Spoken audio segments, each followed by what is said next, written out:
आज हम पढ़ेंगे भीमराव अंबेडकर जी के बारे में। ये टॉपिक आपके फर्स्ट ग्रेड में भी हैं, सेकंड ग्रेड में भी हैं, थर्ड ग्रेड में भी हैं और लगभग सारे एग्जाम में इनसे रिलेटेड एक दो प्रश्न पूछे जाते हैं। तो चलिए शुरू करते हैं। भीमराव अंबेडकर जी का संविधान के अंदर बहुत ही सहयोग रहा था और उनकी जीवनी के बारे में हम देखते हैं। सबसे पहले हम बात करेंगे उनकी जीवनी के बारे में, जन्म कब हुआ और समय। हाँ, शुरू करते हैं। सबसे पहले जन्म उनका हुआ था 14 अप्रैल 1891 में। 14 अप्रैल 1891 में उनका जन्म हुआ था। महू छावनी, जो आज डॉक्टर अंबेडकर नगर के नाम से प्रसिद्ध हैं, और इंदौर जिला है मध्य प्रदेश, जिसको उस समय मध्य प्रांत कहा जाता था।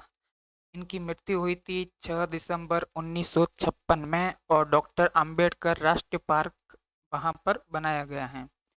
नई दिल्ली के अंदर हुई थी। 65 वर्ष की उम्र में इनकी मृत्यु हुई थी। समाधि स्थल है चैत्य भूमि, मुंबई के अंदर। तो बचपन में प्यार से इनको भीवा, भीम और भीमराव कहते थे। अन्य नाम है बाबा साहब आम्बेडकर। माता का नाम है भीमाबाई और पिता का नाम है रामजी मालोजी सकपाल। रामजी मालोजी सकपाल इनका पिताजी का नाम है। मऊ छावनी की सेना में ये सूबेदार थे, इनके पिताजी। तो देखिए आप, भीम राव रामजी अंबेडकर, अंबेडकर है इनके गांव का नाम, ठीक है। राम जी है इनके पिताजी का नाम, और भीमराव इनका खुद का नाम था। नेक्स्ट है 14वीं अंतिम संतान थे ये। राम जी मालोजी सकपाल के लास्ट संतान थे, अंतिम संतान थे, ठीक है ना। परिवार कबीरपंथी था और मराठी था। अम्ब आम्बंडवे, महाराष्ट्र, रत्नागिरी का इनका परिवार मूल रूप से निवासी था। मूल रूप से जाति इनकी हिंदू महार थी। पूर्वज इनके ब्रिटिश ईस्ट इंडिया कंपनी की सेना में थे। मराठी व अंग्रेजी में इन्होंने शिक्षा हासिल की थी। आमंड बेकर इनका नाम था, और इनका नाम अंबेडकर कैसे पड़ा? तो ब्राह्मण शिक्षक कृष्ण केशव अंबेडकर, जो आमंड बेकर से विशेष स्नेह रखते थे, उन्होंने नाम अपने नाम पर अंबेडकर कर दिया। तब से आज तक अंबेडकर नाम से प्रसिद्ध है। अंबेडकर किसका नाम था? उनके गुरु का नाम था, और उस समय से इनका नाम अंबेडकर रख दिया, और अंबेडकर जी का नाम अंबेडकर जी रखा। स्नातक के बाद चार, देखो, प्राथमिक होती हैं, फिर उसके बाद में प्राथमिक के बाद में माध्यमिक होती है, माध्यमिक के बाद में स्नातक होती हैं, स्नातक के बाद स्नातकोत्तर होती है, ठीक है ना, एमए। तो इन्होंने 3 बार तो एमए की और 1 बार की इन्होंने एमएससी, और 4 बार इन्होंने पीएचडी की उपाधि धारण की। 1 बार बैरिस्टर की, और एक उनका शोध पत्र है, और भी बहुत सारे हैं, लेकिन अभी तक जहाँ तक मैंने पढ़ा है वहाँ तक मैंने ये देखा है। और न जाने बहुत सारी डिग्रियां हैं इनके पास। ये भारत के वास्तव में एक रियल विद्वान थे। अप्रैल 1906 में 15 वर्ष की आयु में, जब वे 5वीं कक्षा में पढ़ रहे थे, तब उनकी शादी रमाबाई से करा दी गई। 15 वर्ष की आयु थी अंबेडकर जी की 1906 में, और 5वीं में वे पढ़ रहे थे, तब रमाबाई, पंडिता रमाबाई शायद क्या नाम है इनका, और 1935 में इनकी मृत्यु हो गई थी, पंडिता रमाबाई की। ये पंडिता मेरे को पता नहीं है कौन है, ये होना चाहिए। शिक्षा शिक्षा थी प्राथमिक शिक्षा, और सतारा नगर के अंदर हुई थी। 7 नवंबर 1900 को दाखिल हुए थे ये। इसलिए 7 नवंबर को महाराष्ट्र में विद्यार्थी दिवस के रूप में मनाया जाता है। 7 नवंबर 1900 को ही फर्स्ट डे था स्कूल के अंदर। भीमा रामजी अंबेडकर नाम दर्ज किया गया था। चौथी क्लास पास करने के उपलक्ष्य में अछूतों के बीच सार्वजनिक समारोह मनाया गया, क्योंकि उस समय चौथी क्लास तक कोई नहीं पढ़ा हुआ था। जो दलित वर्ग था उनके अंदर कोई भी नहीं पढ़ा हुआ था चौथी क्लास तक। तो भीमराव जी अंबेडकर चौथी क्लास पास की खुशी के अंदर उन्होंने एक सार्वजनिक समारोह रखा। पारिवारिक मित्र एवं लेखक, मतलब एक कोई लेखक थे पारिवारिक, तो दादा केलुस्कर थे उनका नाम। और उन्होंने चौथी क्लास पास करने के बाद हस्तलिखित बुद्ध की जीवनी उन्हें भेंट की। इसे पढ़कर गौतम बुद्ध व बौद्ध धर्म को जानने लगे अम्बेडकर जी। उससे पहले भी होगा, उनके परिवार शायद बुद्ध से परिचित थे और बुद्ध के विचारों से प्रभावित थे। लेकिन अम्बेडकर जी ने मैन बुद्ध के बारे में चौथी क्लास के बाद में पढ़ना शुरू किया। माध्यमिक शिक्षा 1897 में जब उनका परिवार मुंबई चला गया, शासकीय हाई स्कूल में पढ़े। 1907 में इन्होंने मैट्रिक पास की, फिर स्नातक। 1908 में प्रवेश लिया बीए अर्थशास्त्र और राजनीतिक। 1912 तक हुई, 8 से लेकर के 12 तक। पहले 4 साल की बीए होती थी। ऐसा नहीं कि ये फेल हो गई, ये फेल तो शायद अपनी लाइफ में कभी हुए ही नहीं थे। लेकिन उस समय क्या था कि 10वीं पास करने के बाद 11वीं 12वीं नहीं होती थी, कॉलेज होती थी। और ये 4 वर्ष का कोर्स था मेरे अकॉर्डिंग। एल्फिस्टन कॉलेज जो बॉम्बे विश्वविद्यालय की शाखा थी, एल्फिस्टन कॉलेज जो बॉम्बे विश्वविद्यालय की शाखा थी, इस समय वे अपने समुदाय के पहले व्यक्ति थे जो इतनी पढ़ाई की। और उस जमाने में साथ ही बड़ौदा राज्य सरकार के साथ कार्य भी किया इन्होंने। फिर है एमए। अब देखिए एमए कहाँ से की इन्होंने, क्योंकि इंडिया में शायद एमए नहीं होगी उस समय, तो ये विदेश गए थे। 1913 में अंबेडकर 22 वर्ष के थे, संयुक्त राज्य अमेरिका गए, जहां उन्हें मतलब यहाँ पर वो किस प्रकार से गए उसके बारे में बताया गया है कि सयाजी राव गायकवाड़ तृतीय, जो बड़ौदा के गायकवाड़ द्वारा स्थापित एक योजना थी छात्रवृत्ति देने की। उस योजना के तहत न्यूयॉर्क नगर स्थित कोलंबिया विश्वविद्यालय में एमए की शिक्षा हासिल की। 3 वर्ष के लिए इनको छात्रवृत्ति की अनुमति मिली और 11.50 डॉलर प्रति माह बड़ौदा राज्य की छात्रवृत्ति प्रदान की गई। ठीक है ना। लिंग लिविंगस्टन हॉल में पारसी मित्र नवल भातेना के साथ रहे। एक पारसी मित्र भी बन गए वहां पर गए तो, और उनका नाम था नवल भातेना। 1915 में एमए पास की इन्होंने। 1915 में एमए पास की। कब गए थे ये? 13 में गए थे। 14-15 2 साल का कोर्स था उस समय एमए का। एमए पास की अर्थशास्त्र में, और एमए पास की तो शोध कार्य था प्राचीन भारतीय वाणिज्य विषय पर। 1915 में शोध कार्य किया था।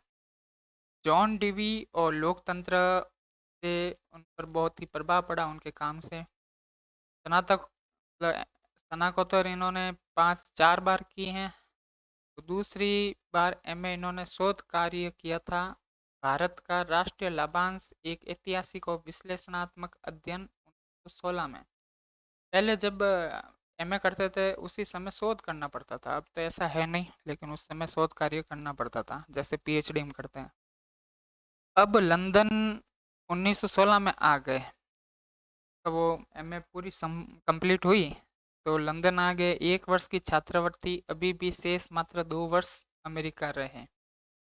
ठीक है ना, 2 वर्ष अभी भी अमेरिका, मतलब ऐसा था इन्होंने अमेरिका जाने के लिए इनको 3 वर्ष की छात्रवृत्ति मिली, लेकिन इन्होंने अपना कोर्स 2 वर्ष में कंप्लीट कर दिया। तो अब 1 साल की बाकी है इनके पास अभी भी छात्रवृत्ति, तो ये लंदन आ गए। यहाँ पर इन्होंने एमए की और शोध कार्य था ब्रिटिश भारत में प्रांतीय वित्त का विकास में अर्थशास्त्र में। ठीक है ना, अर्थशास्त्र में तो की इन्होंने एमए। ब्रिटिश भारत में प्रांतीय वित्त का विकास, और पीएचडी की इन्होंने 1927 में शोध पत्र था एक इनका जारी हुआ, पहला शोध पत्र था, ये पहला प्रकाशित शोध पत्र था और एक सेमिनार में इन्होंने जारी किया था, मानव विज्ञानी अलेक्जेंडर गोल्डन वेइजर द्वारा आयोजित सेमिनार में। इस शोध पत्र का नाम था भारत में जातियां, उनकी प्रणाली, उत्पत्ति और विकास। ग्रेज इन में इन्होंने बैरिस्टर कोर्स किया विधि के अंदर, एलएलबी। स्कूल ऑफ इकोनॉमिक्स में भी प्रवेश लिया साथ में, लंदन में ये पढ़ रहे थे तब इन्होंने एक साथ दोनों का कोर्स किए। अर्थशास्त्र की डॉक्टरेट की थीसिस पर कार्य शुरू किया। 1917 में छात्रवृत्ति खत्म हो गई तो इनको बहुत ही बड़ा झटका लगा था। दोनों कोर्स बीच में छोड़ा और 1917 में भारत लौटे। लौटते समय सारी पुस्तकों को एक जर्मन पन्नूडब्बी के टारपीडो द्वारा डुबो दिया गया किसी ने। ठीक है ना, अंग्रेजों ने देखा होगा कि ये क्या चीज़ है, इतनी सारी पुस्तकें कहाँ ले जा रहे हैं, तो उन्होंने समुद्र में फेंकवा दी। यह प्रथम विश्व युद्ध का समय था, 1914 से 1918 का। 4 साल के अंदर ही वापस 1920 में लंदन जाने की अनुमति मिली। पैसों की वजह से ये वापस 1917 में आए थे और 1920 में पैसों का इंतजाम हो गया तो ये लंदन जाने की अनुमति मिली। चाऊ महाराज व पारसी मित्र का सहयोग रहा और कुछ निजी पैसे भी इन्होंने कमाए थे तो वापस लंदन गए। मुंबई के पूर्व राज्यपाल लॉर्ड सिडनेम के कारण उन्हें मुंबई के एक कॉलेज है Sydenham college of commerce and economics में राजनीतिक अर्थव्यवस्था के प्रोफेसर के रूप में नौकरी की। स्नात- स्नातकोत्तर एमए चौथी बार की इन्होंने, एमएससी की इस बार। क्या की, एमएससी विज्ञान विषय से 1921 में। शोध कार्य था इनका ब्रिटिश भारत में शाही अर्थव्यवस्था का प्रांतीय विकेंद्रीकरण। 1922 में उन्हें ग्रेज इन ने बैरिस्टर एल लॉज डिग्री प्रदान की। 1922 में डिग्री प्रदान कर दी थी, एलएलबी हो गई थी। 1923 में अर्थशास्त्र में डीएससी डॉक्टर ऑफ साइंस उपाधि दूसरी पीएचडी की उन्होंने 1923 में। शोध कार्य था रुपए की समस्या, इसकी उत्पत्ति और समाधान। ये बुक्स जरूर जरूर पढ़ना चाहिए हर गरीब इंसान को कि ये किस प्रकार से गरीबी का उन्मूलन किया जा सकता है, तो इसके बारे में इन्होंने बहुत ही अच्छी तरीके से बताया गया है। हाँ, लंदन का अध्ययन पूर्ण करके वापस भारत लौटते समय 3 महीने जर्मन रहे। मतलब कि वहाँ लंदन में पढ़ाई पूरी कर दी तो भारत लौट रहे थे तो बीच में जर्मन रहे 3 महीने। 3 महीने ये फिजूल नहीं रहे वहाँ पर, 3 महीने भी इन्होंने स्टडी की वहाँ पर। बॉन विश्वविद्यालय में अध्ययन जारी रखा, किस में रखा, अर्थशास्त्र में। तीसरी पीएचडी एलएलडी कोलंबिया विश्वविद्यालय 1952 में की थी और चौथी पीएचडी उस्मानिया विश्वविद्यालय 1953 में की थी। तो कुल 4 पीएचडी की इन्होंने। आम्बेडकर जी ने छुआछूत गुलामी से भी बदतर समझा है। छुआछूत हैं जो गुलामी की बेड़ियों से भी बदतर हैं। महाराजा गायकवाड़ का सैन्य सचिव नियुक्त किए गए हैं और इनके यहाँ पर नौकरी की, क्योंकि कि इन्होंने ही छात्रवृत्ति दी थी। इनकी इनके कारण से ही इनको शिक्षा मिली थी तो इनके पास काम करना जरूरी हो गया था तो काम किया। लेकिन वहाँ पर उनके साथ क्या हुआ, जातिगत भेदभाव हुआ तो उनको नौकरी छोड़नी पड़ी। ये बात खुद अंबेडकर जी ने वेटिंग फॉर ए वीजा में लिखा है। निजी व्यवसाय किया पर असफल रहा। और असफल क्यों रहा, क्योंकि निजी व्यवसाय कौन सा कर सकते हैं, ये तो पढ़ाने का, ये फिर टीचर ट्यूटर का, मतलब कि वो परामर्श का, ये विधि के मान ज्ञाता थे तो इन्होंने परामर्श का, अर्थशास्त्र का, परामर्श का इन्होंने मेन अपना पैसा समझा था तो परामर्श देते थे। लेकिन कोई जाते नहीं थे, क्यों नहीं जाते थे, क्योंकि जातिगत भेदभाव के कारण अछूत माने जाते थे, इसलिए इनके पास कोई जाते नहीं थे तो असफल हो गया इनका, ये कमा नहीं पाए इस जॉब में। कॉलेज प्रोफेसर के समय स्टाफ ने भेदभाव किया। कॉलेज प्रोफेसर मतलब जब कॉलेज में लगे थे वहाँ पर आई थी ना एक राज्यपाल की मदद से, कई के पूरा राज्यपाल की मदद से, सिडनहैम नाम है उनका, और सिडनहैम कॉलेज में ये लगे थे। लेकिन यहाँ पर इनके साथ क्या हुआ, जातिगत भेदभाव हुआ। क्या हुआ कि जिस स्टाफ बर्तन से पानी पीते हैं उसी बर्तन से आप यूज़ नहीं कर सकते हो। तो ये भेदभाव हुआ था उनके साथ। और भारत सरकार अधिनियम 1919 तैयार करने के समय साउथ बरो समिति के समक्ष भारत के प्रमुख विद्वान के तौर पर अंबेडकर जी को बुलाया गया था। दलितों और अन्य धार्मिक समुदायों को पृथक निर्वाचिका और आरक्षण देने की वकालत की। उस समय अंबेडकर जी ही पढ़े लिखे थे इस टाइम। बाकी इनसे पूर्व भी बहुत सारे पढ़े लिखे थे जिन्होंने आईएएस पास की थी। लेकिन जो ये ज़माना है 1919 के आसपास का, उस समय अंबेडकर जी उसमें भारत में पहले नंबर थे स्टडी के मामले में। तो नेक्स्ट है साप्ताहिक पत्र निकाला था इन्होंने। एक तो ये क्या थे, दलितों और अन्य धार्मिक समुदायों का प्रत्येक निर्वाचित का आरक्षण देने की वकालत की थी कि यहाँ पर ये व्यवस्था होनी चाहिए। इन्होंने अपना तर्क दिया था। साप्ताहिक पत्रिका निकाली थी मूक नायक 1920 में मुंबई में। इसके अलावा 5 और पत्रिकाएं थी, बहिष्कृत भारत, समता, प्रबुद्ध भारत और जनता जैसी। रूढ़िवादी हिंदू राजनेताओं व जातीय भेदभाव के खिलाफ न जाने वाले राजनीतिक समुदायों की आलोचना होती थी। इसकी आलोचना होती थी इस पत्रिकाओं में, मूकनायक में। तो आलोचना होती थी राजनीतिक समुदायों की। क्यों होती थी कि ये समुदाय हैं जो राजनीतिक समुदाय हैं, जैसे कि कांग्रेस हो गई, तो वो मतलब का पक्ष नहीं ले रहे थे। रूढ़िवादी हिंदू राजनेताओं और जातीय भेदभाव के खिलाफ नहीं जा रहे थे। तो इन राजनीतिक समुदायों की आलोचना होती थी इन पत्रिकाओं में। नेक्स्ट है साउ चतुर्थ के साथ एक बार इन्होंने भोजन क्या कर दिया, रूढ़िवादी समुदायों में हलचल हो गई। क्या अरे यार, ये अछूत के साथ में कैसे भोजन कर सकते हैं, इस प्रकार से रूढ़िवादी के अंदर बहुत बड़ी उस समय हलचल हो गई थी। ये साउ चतुर्थ एक राजा महाराजा थे और अंबेडकर जो अछूत कहे जाने वाले थे, और दोनों आपस में बैठ करके भोजन करते हैं। तो स्वाभाविक था उस समय रूढ़िवादी समुदायों के बीच में हलचल होगी ही। बहिष्कृत हितकारिणी सभा की स्थापना। उद्देश्य इनका देखो, एक तो स्थापना की थी बहिष्कारिणी हितकारिणी सभा की, शिक्षा और सामाजिक आर्थिक सुधार को बढ़ावा देना। 1925 में उन्हें मुंबई प्रेसिडेंस समिति में नियुक्त किया। साइमन कमीशन जो सभी यूरोपीय सदस्य थे, नॉन भारतीय। तो भारत में इनका विरोध हुआ था इस कमीशन का। लाला राजपत राय पलाटियों से उनकी मृत्यु हो गई थी। तो ये साइमन कमीशन वही है जिसमें एक भी भारतीय नहीं थे, वाइट मैन कमीशन बोला जाता है इसको। और इसके अंदर इनकी नियुक्ति की थी अंबेडकर जी की। अंबेडकर ने भविष्य के संवैधानिक सुधारों के लिए सिफारिश की थी कि भविष्य में संवैधानिक सुधार होने चाहिए, इन्होंने सिफारिश की।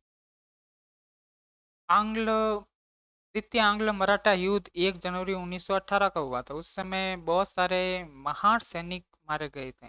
के सम्मान के अंदर उन्होंने 1 जनवरी 1927 को कोरेगांव विजय स्तंभ में एक समारोह आयोजित किया। उन मारे गए महान सैनिकों के नाम शिलालेख में भी अंकित करवाया गया, उनको सम्मानित किया गया। 1927 में छुआछूत को लेकर व्यापक आंदोलन का निश्चय किया गया था कि ये छुआछूत है, इनके खिलाफ हम आंदोलन करेंगे। उन्होंने प्राचीन हिंदू पाठ और मनुस्मृति प्राचीन हिंदू पाठ जिसके पद जातीय भेदभाव व जातिवाद का समर्थन कर रहे थे। ये कुछ पद थे, क्या कर रहे थे, जातीय भेदभाव और जातिवाद का समर्थन कर रहा था। ठीक है ना, जाति व्यवस्था, वर्ण व्यवस्था वगैरह थी, वर्ग व्यवस्था। तो ये समर्थन कर रहे थे जातिवाद के इनके कुछ पद। तो इस समर्थन कर रहे थे, तो अंबेडकर जी ने कहा कि ये गलत हैं, इनको जला डालें। और इनकी बहुत जगह ये चीज़ इनकी निंदा का कारण रहा एकमात्र। बाकी नहीं लगा, मेरे को भी ऐसा नहीं लगा कि कहीं कुछ इनकी निंदा की होगी किसी ने, लेकिन यहाँ पर बहुत ही ज़्यादा निंदा हुई है। महात्मा गांधी ने घोर निंदा की। उनका मत था मनुस्मृति के कुछ अंश के द्वारा निष्कर्ष नहीं निकाला जा सकता। मनुस्मृति के पूर्ण अंश पढ़ना चाहिए, जो उपलब्ध नहीं थे वे आधे अधूरे पद थे। मतलब कि मनुस्मृति एक प्राचीन ग्रंथ था। इस ग्रंथ के अंदर पूर्ण पृष्ठ नहीं थे, जैसे कि बहुत सारे इसमें नहीं मिले होंगे पृष्ठ। तो गांधी जी ने कहा अम्बेडकर जी से कि वो पूरा पढ़ने का प्रयास की, क्योंकि इसमें जो आपने पढ़ा है वो आधा अधूरा है। ये क्यों थी, इसका मेन रीजन आप नहीं जान सकते हैं। तो आपको पूरा पढ़ना चाहिए, फिर इनका विरोध करना चाहिए। 25 दिसंबर को मनुस्मृति दहन दिवस अम्बेडकर वादियों एवं हिंदू दलितों द्वारा मनाया जाता है। 1930 में अम्बेडकर जी ने 3 महीने की तैयारी की। इसके बाद में कालाराम मंदिर सत्याग्रह आरंभ किया। लगभग 15,000 जनों के साथ आंदोलन में सभी भगवान के दर्शन करने कालाराम मंदिर नासिक चले। तो आंदोलन देख पुजारियों ने मंदिर के द्वार बंद कर दिए। पूना पैक्ट। पूना पैक्ट बहुत इम्पोर्टेंट है, और पूना पैक्ट महात्मा गांधी और अंबेडकर जी के बीच में हुआ था। 8 अगस्त 1930 की बात है।